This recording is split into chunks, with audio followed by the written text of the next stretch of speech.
Recording by Yadav studio Janakpur Dham Nepal. DJ Umesh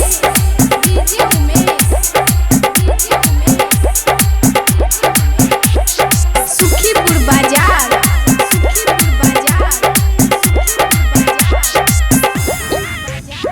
नहीं तो खियले तू पानी पूरी, नहीं तो खियले तू ठेला पके कचरी, नहीं तो खियले तू पानी पूरी, नहीं तो खियले तू ठेला पके कचरी, नहीं तो जनकपुर का जलेबी रे, नहीं तो जनकपुर का जलेबी रे, जलेबी रे। अचानक राखिए बहुत पगली मुर्गा के टंगाली गे, चला तो राखिए बहुत पगली मुर्गा के टंगाली गे। Recording by Yadav studio Janakpur Dham Nepal. DJ Umesh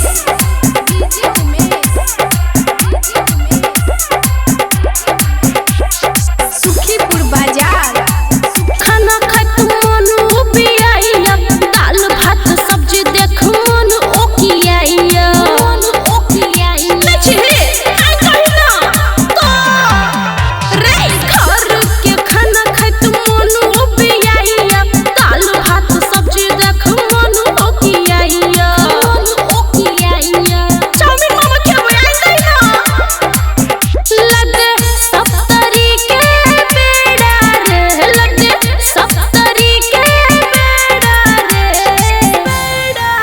अचानक राखिए बहुत पगली मुर्गा के टंगाली गे, चला तो राखिए बहुत पगली मुर्गा के टंगाली गे।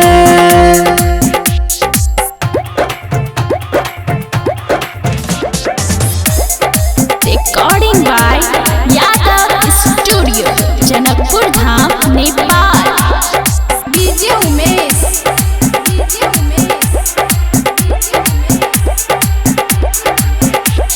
सुखीपुर बाजार